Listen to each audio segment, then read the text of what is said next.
Terpujilah nama Tuhan. Shalom Bapak Ibu kasih dalam Tuhan. Hormat, kemuliaan bagi Raja yang Maha Tinggi, Tuhan Yesus Kristus. Kekasih dalam Tuhan, hari ini kita berangkat bersama-sama kembali belajar tentang doa mendatangkan kuasa. Bagaimana doa kita bisa mendatangkan kuasa Bapak Ibu? Baik, kita akan baca di dalam 2 Korintus pasal 3 ayat yang keempat. Demikianlah bunyi firman Tuhan. Demikianlah besarnya keyakinan kami kepada Allah oleh Kristus. Saudaraku, bicara tentang permohonan doa yang patut kita andalkan, yang patut kita mohonkan kepada Tuhan Yesus Kristus, di mana kita bisa memiliki keyakinan yang pasti dan yang jelas, kita memiliki alamat yang spesial, bahwa permohonan kita ini bukan permohonan sambilan, tapi permohonan yang spesial, permohonan yang benar-benar diutamakan daripada yang lain. Nah, untuk itu saudaraku, ada ciri utama orang yang percaya hanya bergantung pada Tuhan, yang dinyatakan kepada Tuhan. Makanya segala sesuatu kita disebut orang yang percaya, kita disebut orang yang sungguh-sungguh dekat kepada Allah. Dan yang jelas, marilah saudaraku, kita sebagai orang yang beriman, hiduplah dengan kekuatan doa. Doa bisa mengalahkan musuh kita. Doa bisa mengalahkan khawatir kita. Doa bisa mengalahkan semua apa yang menjadi kebutuhan kita. Dan doa orang benar, bila yakin didoakan, itu sangat besar kuasanya. Saudaraku, di dalam Filipi pasal 4 ayat 13 tadi mengatakan, segala perkara dapat kutanggung di dalam Dia yang memberikan kekuatan bagiku yang mengasihi engkau. Terima kasih saudaraku, hari ini kita boleh bersama-sama belajar bagaimana doa itu mendatangkan kuasa. Mari, ada 3 hal pokok penting apa yang menyebabkan doa kita ini didengar, saudaraku. Ya, kita memiliki 3 K. K yang pertama, kerinduan. Mazmur 42 ayat 2 dan 3 mengatakan demikian. Aku haus akan air ilahi. Ya, ketika kita haus akan hadirat Tuhan, ketika kita rindu akan kemuliaan Tuhan, harapan utama yang kita andalkan adalah permohonan untuk selalu mendekat kepada Tuhan. Bagaimanapun alasan hidup kita itu butuh semua jawaban persoalan supaya dapat tercapai, supaya dapat didengar. Maka daripada itu, kita harus haus mengejar hal-hal yang benar, hal-hal yang menyenangkan kerajaan Allah. Maka daripada itu, ada firman Tuhan dalam Kolose pasal 3. Ya, biarlah kita memikirkan perkara-perkara yang di atas, bukan di bumi ini. Biarlah kita memikirkan pekerjaan-pekerjaan yang Tuhan yang mulia, bukan kemampuan-kemampuan yang sementara, yang secara material di dunia ini yang kita utamakan.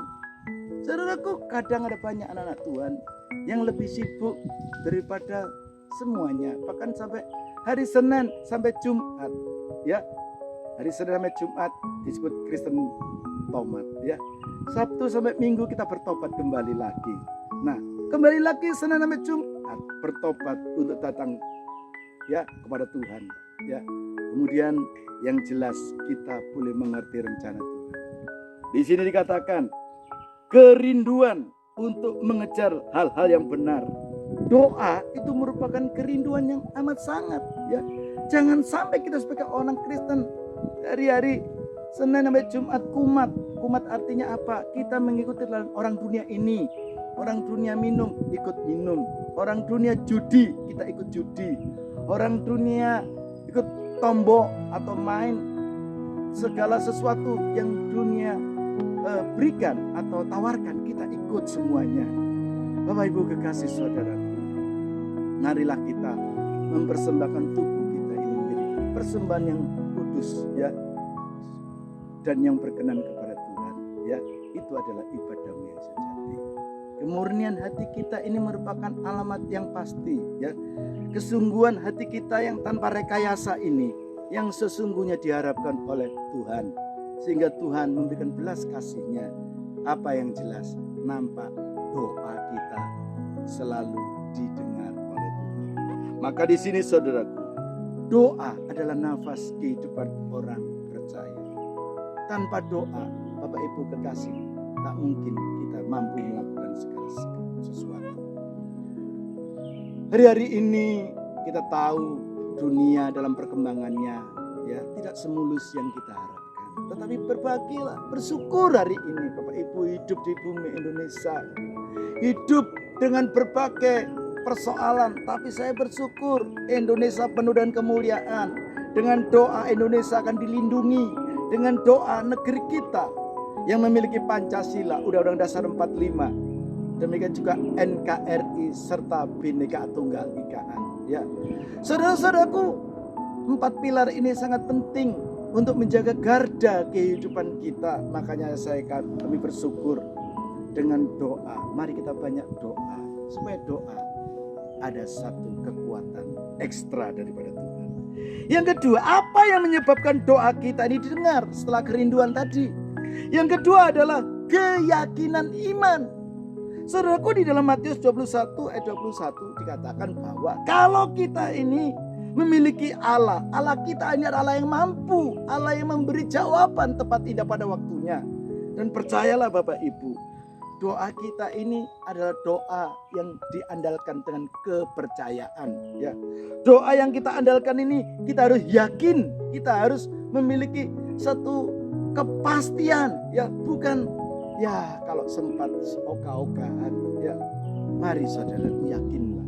Ya, di dalam keyakinan ada unsur di mana kita bisa menghambakan diri kita untuk apa?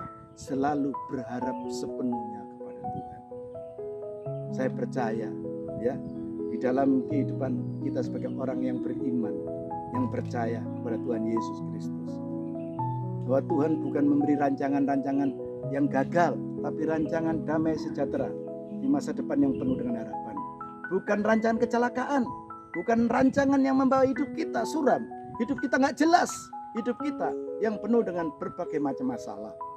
Tetapi bagi kita orang yang setia, orang yang selalu mengandalkan Tuhan, dia akan mendapat kekuatan yang ekstra luar biasa. Saudara-saudaraku yang kekasih, kita tahu ya, apa yang dapat kita kerjakan hari ini cukuplah rezeki hari ini yang kita dapatkan.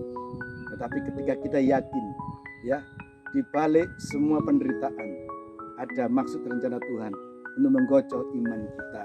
Lewat doa semua bisa dimungkinkan.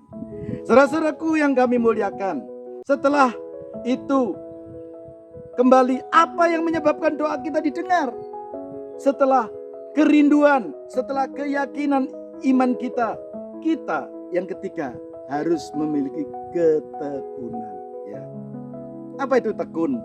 Orang yang tekun di dalam Lukas 18 ayat 42-43 mengatakan, bagi permohonan untuk yang tidak jemu-jemu. Ya, saudara-saudaraku, ketika doa kita ini tidak jemu-jemu, tidak bosan, ya, tidak memandang waktu, ya, sudah capek aku doa, gak dijawab-jawab, doanya itu tok, ya, kok gak ada ekspektasi atau upah yang segera datang. Oh jangan, tapi di sini ketika kita bertekun, hari ini kita taat, ya, besok kita taat, lusa kita taat, 1 minggu taat, kembali lagi TAAT, taat. Jadi orang yang taat tidak melihat kapan unsur waktu dan akhir kita akan mendapatkan. Tetapi orang yang taat, dia bertalu-talu, dia semakin dilarang semakin keras, ya, seperti Bartimeus yang buta, ketika murid Yesus mengatakan jangan rame-rame, diam kamu. Tapi semakin dia keras, semakin dia lakukan jeritan itu, menandakan bahwa ada unsur pengharapan doa yang dia naikkan kepada Tuhan. Bapak Ibu kekasih saudaraku, jika panjenengan hari ini berdoa belum dijawab oleh Tuhan, jangan kecut dan tawar hati. Jika panjenengan hari ini mengalami jalan buntu, jangan lari kepada dunia, jangan lari kepada orang pintar, jangan lari kepada orang-orang yang memiliki kekuatan di dalam hidupnya. Mungkin harta, mungkin pengaruh, mungkin kekayaan yang lain. Jangan.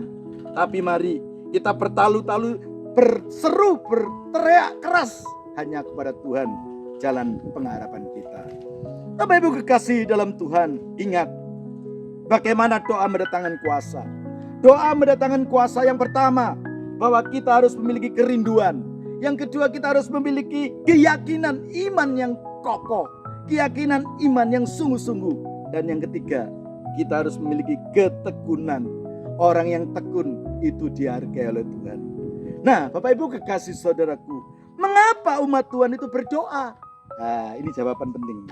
Kenapa orang Kristen berdoa? Kenapa kita harus berdoa? Karena di dalam doa ada kuasa yang menyertai kita. Amin. Untuk itu kita harus berdoa lantaran ada kuasa gelap di sekeliling kita. Amin Bapak Ibu. Lantaran apa lagi kita berdoa? Lantaran karena hidup di tengah tekanan yang berat. Di dunia ini tidak ada tempat yang aman selain kita dekat kepada Tuhan. Maka itu pengharapan kita. Kita harus hidup di dalam dunia ini selalu berdoa. Kenapa kita berdoa? Lantaran ada tekanan di sekeliling kita. Ada godaan, ada hambatan. Ya, untuk itu mari saudara. Mengapa umat Tuhan ada berdoa? Karena ada masalah yang silih berganti menerpa kita. Saudara-saudaraku yang kami muliakan, di seberang sana itu ada kapal, ya. Nah, itu kapal. Kapal ini, ya, menunjukkan bahwa dia adalah di tempat yang teguh ketika itu air laut tenang. Tetapi ketika air badai laut silih berganti, kapal ini jelas tidak bisa menjamin keberadaannya.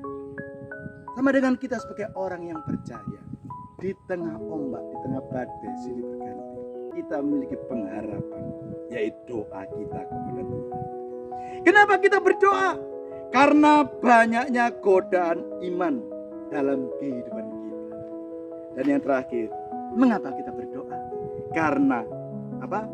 Kita melaksanakan pekerjaan penginjilan di dalam kasih Kristus. Berbahagialah Bapak Ibu kekasih saudaraku yang kami muliakan.